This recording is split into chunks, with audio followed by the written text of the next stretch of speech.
everybody, I'm Danny Otto. Welcome into another episode of That Recap Show. Now, before we get into the episode, just want to issue major spoiler alert. We are going to be going over everything that happened in Season 3, Episode 7 of The Mandalorian. So if you haven't checked that episode out yet, you may want to pause this video, head over to Disney+, watch that episode.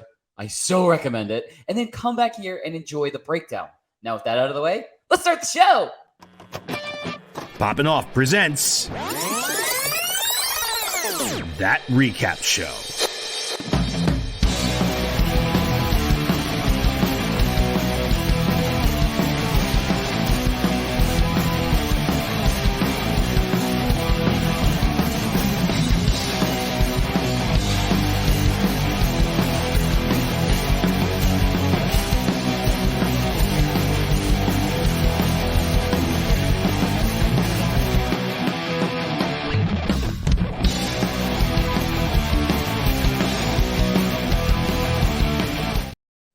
All right, joining with me to break down everything from Season 3, Episode 7, it's Jon Jon Rico!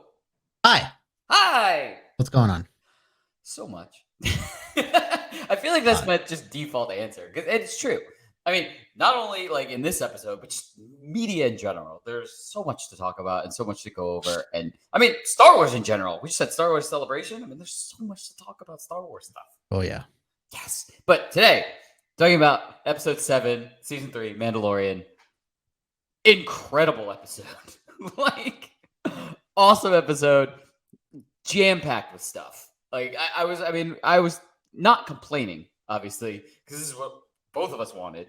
But there's just so many little things that I kind of wanted to talk about from this episode that it's like I had trouble kind of, pulling things around and moving things to make anything make sense, basically. Because I just wanted to go, that part and remember that part, and so I just wanted to keep doing that. But anyway, I mean, I'll just get right into stuff. I think this felt like a movie, and not that the Mandalorian series in general has felt like a TV show. It's all kind of felt like movie quality and stuff like that. But I just mean in general, this felt like I almost pictured, and I put it right in our notes, I pictured having one of those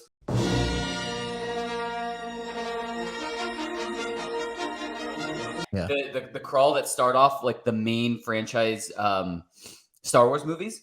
Mm-hmm. And I just saw the title. I was like, The Empire versus the Mandalorians. And then it just like having the text come in and fill, like, get everybody up to speed type of thing. I pictured that, and that would have been a perfect way to kind of get into this episode, because I just felt like the tension was there. Everything was there that this could have been a contained, this, and obviously, what's going to happen in the season finale could have been contained into almost like a movie format type of episode. It's so good. There's so much that happens. It's so intense. I just felt like that. I immediately was like, I have to write this down because I want that crawl. Like, it would have been perfect. Anyway, the other thing that I had to bring up, because I just had, like I said, I had a lot of like little thoughts that I wanted to bring up during this. They show the Mandalorians coming in and flying under, and there's the giant Mandalorian logo on the bottom of the cruiser, the Imperial cruiser. Just a side note, who the hell had to paint that? Like, I'd imagine that took forever, because it's massive. So anyway, it was just like something in my brain I had to think about. I had to get it out there. And look, in the comments, maybe somebody can give me a real in-universe answer to that. I mean, obviously it's droids. Oh my god. But also I was getting I had to add this in, and I know I'm jumping a little bit forward, but when we have the beginning squadron kind of going on to Mandalore and stuff like that, I was getting kind of a Mad Max vibe with the Night Owl ship and how they're actually traveling on Mandalore, having like a ship that's on land and kind of it just, I don't know. It wasn't exactly like Mad Max vibes, but I was just getting those kind of, that's how they're traveling, and that's how they're kind of a moving not village, but a moving crew, I guess. Yeah. To kind of Post-apocalyptic survivor feel. right, exactly, and that's kind of what Mad Max is. I mean, it's just like that. But I mean, like I said, there's so many things that I want to talk about with this episode. Before I get too carried away, Rico, what were some of your initial impressions of this episode? Man, I love this episode from beginning to end. This is like kind of like the big payoff of all the buildup we've gotten, not just through this season, but even like the first 2 seasons before that. Especially after like the Devices episode last week. Like this is the return to form of the storytelling that I wanted from the show. First things first, I have to talk about that opening scene.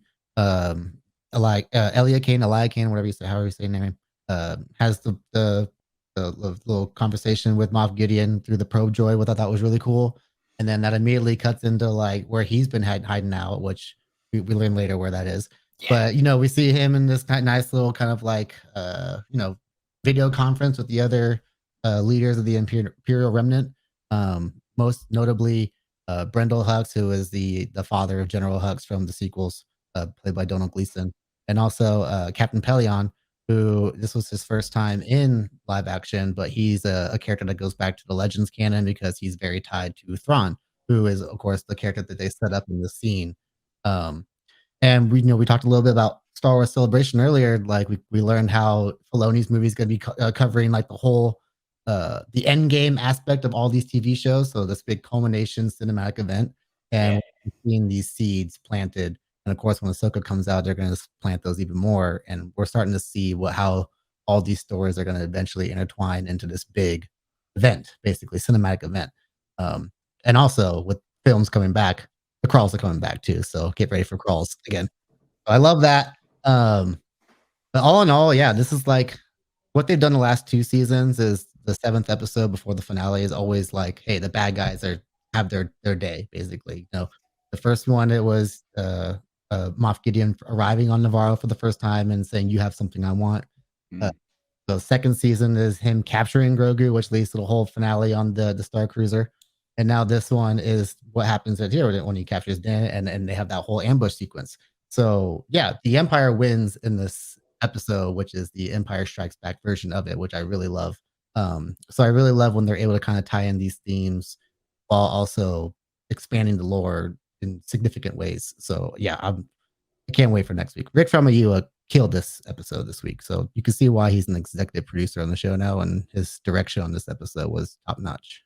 Yeah, absolutely incredible episode. Cannot wait to dive more into this. Before we go any further, you want to get to some big takeaways?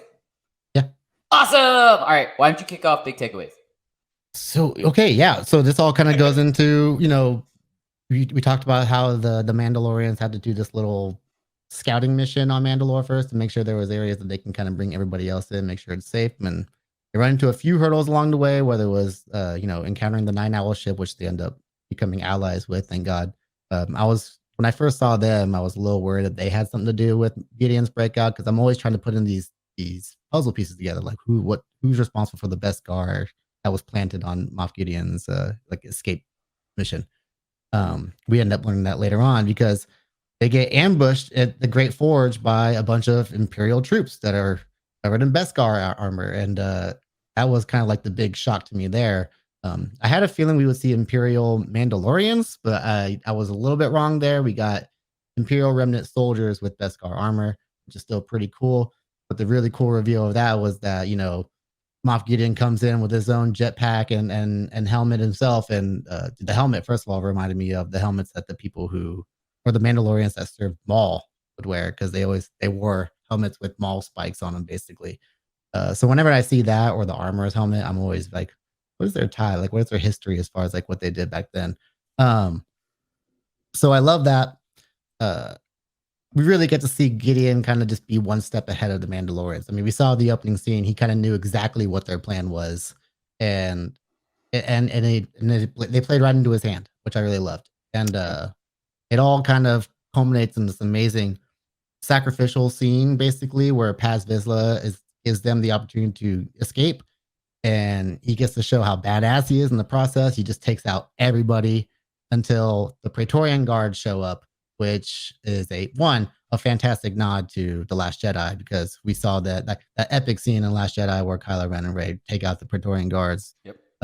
We always knew that they were kind of like this badass group of people, but of course, whenever we see them being used as bad, like cannon fodder, basically for more powerful characters, we really got to see how easily they disposed of Paz Vizsla, basically. Sure, it was 3v1, but we just saw him take out like 7 dudes at once too. So it's like, okay, these guys are a little bit a higher notch above. So yeah, giving that character the heroic sacrifice was a powerful move, emotional move.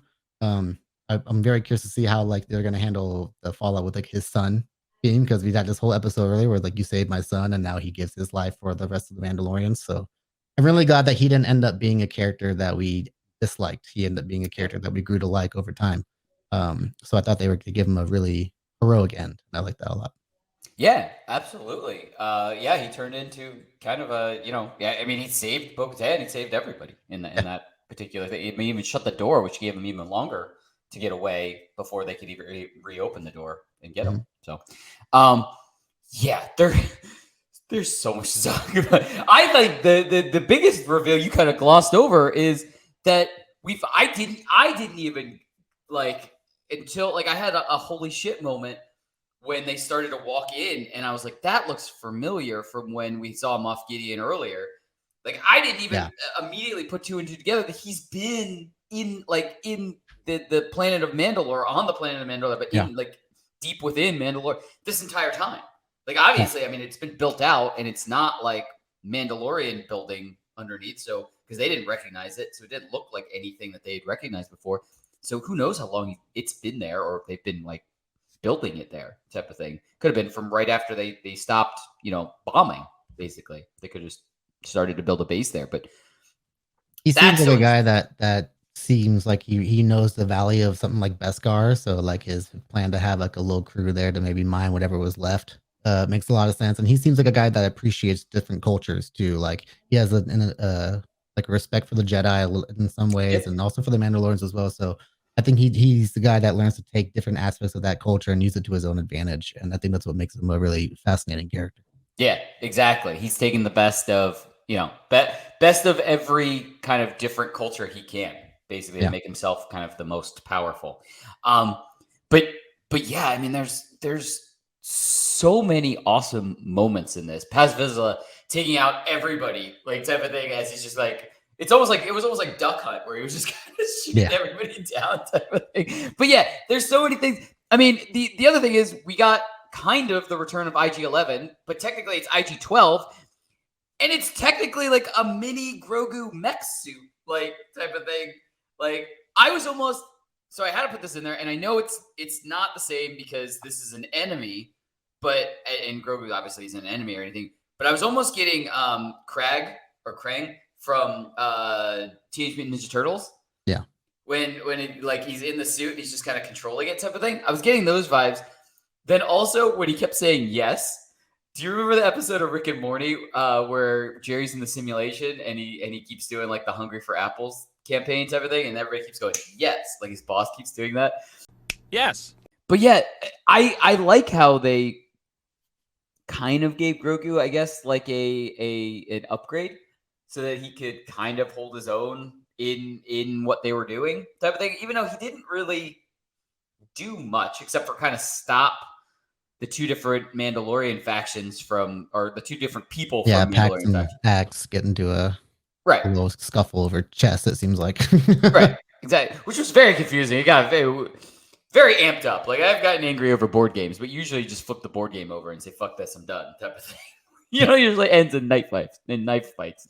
But anyway, yeah, I mean, there's so much to want. Like, there's so much I liked from this episode. I am so excited for next week, and just, seeing how this, just like you said, seeing how this is going to build into the Ahsoka series, which we're getting later this summer. So excited. I am. It's hard to put all of my thoughts. Like, that's what I was trying to tell you before we even started recording. Everything I liked from this episode. I mean, I've liked this season. Yes, there's been a long build up, and yes, some of the episodes, they didn't have the best like parts in them. I think every episode had elements that I really really liked. Like even last episode, where I know like you said, it was very divisive. A lot of people didn't like it. Some people did like it. Even that, I felt like I really liked the aspects of showing Mando and Bo-Katan getting like closer together and working as like a team. Yeah. And I feel like that was a really cool step to have last episode to show a bigger impact in this episode when Bo-Katan was really starting to doubt herself on how she was going to keep all of these people together and stuff like that. And Mando goes up to her and kind of gives that inspirational, like real quick talk with her. And it's just like, look, I'm behind you. Like, I don't know anything about the Darksaber. I don't give a shit about that. Like, I am behind you because I think, like we're going to do this type of thing. And I think it was important to kind of show that progression throughout the entire season to show them. So we didn't just jump ahead to that because that would have felt a little out of place had we not have seen that character build, like their characters building together type of thing. So I think just like you said, there's been a lot of buildup, and I think that was one of the important buildups. And I really liked the kind of the payoff that we had this episode with that type of thing. Because now she does feel way more confident, like because especially going into that. I don't know how confident she feels after the ambush, but going into the ambush, she felt a lot more confident now that Mando was like saying like, I'm behind you. I understand. Like, let's do this type of thing. But yeah. Anyway, you want to get to some predictions? Yeah, I do. But before we do that, I want to talk a little bit more about that scene on the barge with Din and Bo-Katan, because that's actually a really important scene for those two characters. Because Din even says himself, like, I was basically just told bullshit about what you guys were like through my whole life. Like, okay, what we heard about you guys is not the same as what like that story that you told us, like how she came to lose the Darksaber, how Moff Gideon basically manipulated her into she can spare the people, but didn't end up happening. And that's what she ended up getting screwed. And that's basically like her greatest failure ever since then. And seeing how like someone from a different faction, like Din, seeing seeing almost, I don't want to say the errors of his ways, but just kind of seeing that not everything is as presented, basically. And he brings up a great point, how it's like our creed just kind of, we run on loyalty, character. Like that's the stuff that I look for in person. So that's why I'm following you. And I thought that was a really good, like, reinforcing moment for her to keep going on in this journey. So yeah, I really loved that scene particularly. Yeah. And what's really cool is, I mean, we've seen it throughout the entire three seasons. We've seen kind of just Mando's progression as like completely strict to the rules to you know what I mean? Like there's just been a very progression, like a really strong progression where he's learning more and more. And as he learns, he grows and he adapts to, what makes sense, basically. He's not just, ignoring things that make sense, basically. It's the easiest way I can say that. Like, I mean, he would have died. Was that season 1? He would have just died in season 1 had he not taken his but like had he not taken his helmet off. And then another time we were talking about the Bill Burr cameo in that episode. Also, he had to remove his helmet to kind of pass off, like being able to pass off as a guard and stuff like that. So I think he's adapting, and we're really seeing, I think we've always looked at this, or when we started having the Armorer and Bo-Katan, we've looked at them kind of being two ends of the spectrum type of thing. But I think the coolest part about this series in general is that we're seeing Mando move closer and closer to the middle of everything. Like where as he's learning, he's adapting. He started on one side with the Armorer and just being strict to, the code of the Creed and everything like that, or the Creed and everything like that. And now as he's learning and experiencing all of this new stuff, he's adapting and kind of moving more and more to this middle where I think it makes the most sense, because that's where kind of the entire Mandalorian culture is kind of going to have to, if they're going to be able to kind of live and work together at all, type of thing. Yeah. Especially since he's transitioning to not just being the only main character now too. Like again, Star Wars Celebration, they basically confirmed that he's not the only main character of the show anymore. Like it started off as his journey, but this is really, he's kind of a vessel for other characters to forward bigger stories within the lore, and I think that was the perfect way to use them. Yeah. Awesome. Well, you want to get to some predictions? Let's do it. Awesome. All right. I'm going to kick us off basically because I just want to say that was one hell of a way to set up, the season finale. That was, as cliffhangers go, like I immediately finished and I was like, give me the next episode now. Mhm. Like I just want the next episode. But one thing I was like, I didn't really even have a prediction going in, except that I cannot wait for the next episode. But one thing I did want to bring up, just because I was thinking of this when you were talking about Moff Gideon's helmet, and I was really curious on still if there could just, even if it's a 1% chance, 1% chance that the armorer is somewhat shady behind the scenes. Because she just so happened to be on the ship that left the planet before before all the mess happened. Basically, conveniently, she's off world, and I get that Moff Gideon was gonna start sending out all the ships, but we didn't see anything happen with that either. So like there could still be some shadiness behind the scenes. And you brought up a good point with the helmets. And just because they got the little spikes on them, so like why do both have spikes? It's not even a prediction, but I'm just, even if it's 1% chance, I'm still there that the armor might have a little bit of shadiness. But anyway, Rico, what were some of your predictions from this episode? I guess, and moving into the season finale. Yeah, you kind of just touched on a little bit of it, but there was two characters that conveniently got out of there before the shit hit the fan for the Mandalorians, and that was the armorer and Axe Woves. Like, he found the hole in the ceiling, he got the hell out of there. And those are the two characters that give you the most shady feelings, probably of all. Uh, so to see where they're gonna factor into the finale, um, Armor's reason was a little bit more believable, like get these wounded people up to the ship and do your thing. Like, okay, yeah, I'll do it. Um, but of course, like Axwo is leaving, like, yeah, well, I gotta get out of here. I forget the reason why he said he had to leave, but He was gonna call. I thought he was gonna call for reinforcements. call for the reinforcements. Yeah, Yeah. okay, so that's right, because there's no signal down there, Right. so he had to get back up there. Yeah, all of that was just really played out really well. I was like, this is a little bit suspicious of both of them, like these two particular characters. So yeah, very convenient for them to be out of there during that whole sequence, because it just feels like they're playing right into what a good twist would be, which would be that these guys have been kind of on the inside, ready to screw them over. Um, but another thing that kind of happened in this episode was, they're on the surface of Mandalore. I believe they're on the barge with the kind of like the survivors at this point. And it's before they get to the Great Forge.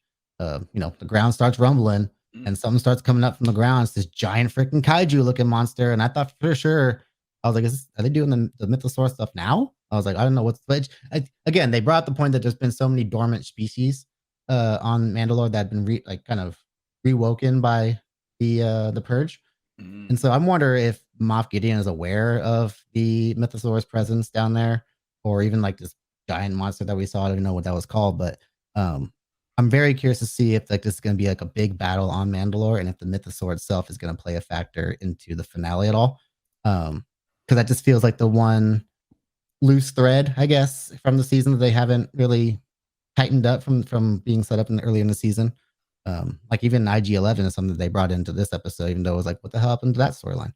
Yeah. So yeah, I'm who knows if this is like the last time we see Gideon. I doubt it, but there's got to be something that happens where they either thwart the Imperial remnants like kind of mission on Mandalore, or if they're saving the mythosaur up for even like just the next season or something like that. Like if that's just another thing that you're keeping to save for the next season, because I honestly don't know how you're gonna.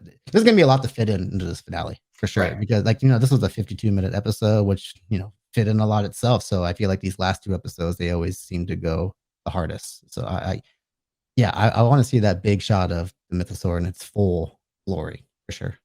Yeah, that would be crazy. That would be a crazy season finale type of thing. Another thing that you just made me think of with Moff Gideon is, if we're looking at this at after Star Wars Celebration, obviously we have a little bit more hints to, how this is going to expand, how this is going to lead to kind of a bigger movie and stuff like that, how everything's going to kind of build up.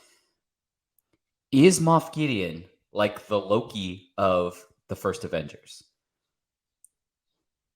So like eventually, like we see him as a big threat right now in this particular storyline, but Thrawn is looming in the distance. We know that that's going to kind of be a bigger threat, like a multi-series threat type of thing, multi-character, multi-everything threat.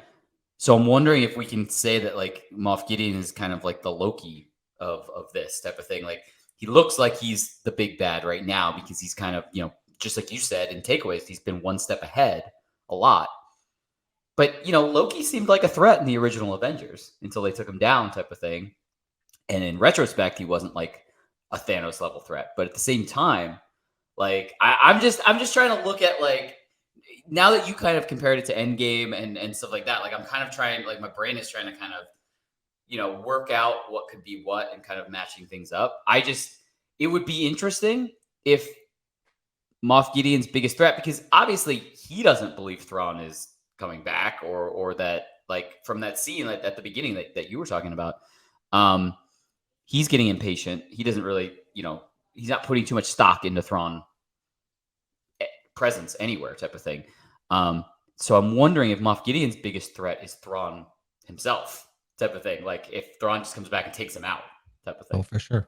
So yeah, I mean, absolutely. He's always going to be the looming threat. That's like that dark cloud over the story, basically. Like, sure, everything might go right. If everything did go right for Gideon, he still had to worry about Thrawn. So that's kind of the one thing, especially if Helion's telling him like the way he's talking crap about him. So I'm like, yeah, I don't think he's making friends here. So like the Vader to his Emperor or like Kylo Ren and Snoke. I think that's always the two different comparisons you can make, especially because of Star Wars. Everything has to mirror each other in some way. But I don't think he sees Thrawn as like a superior. So I think that makes that dynamic a little bit better. And those are two like smart characters. So I think using Thrawn to showcase how smart and strategic he is by outsmarting someone like Gideon is a good way to enforce his role in the story. Yeah. I mean, for us, it would instantly show if we saw Thrawn outsmart Moff Gideon, who's outsmarted, our team so far. Yeah, that would instantly kind of establish how much more of a threat he is. But anyway, that's what we think. Let us know in the comments below. What did you think of episode 7? And what do you think is going to happen for next week's season finale? I can't believe we're here already. It's gone by so quick. And as always, don't forget, like, subscribe, and turn on notifications to hear about all of our audio and video podcast releases. Bye, everybody! Popping Off presents That Recap Show.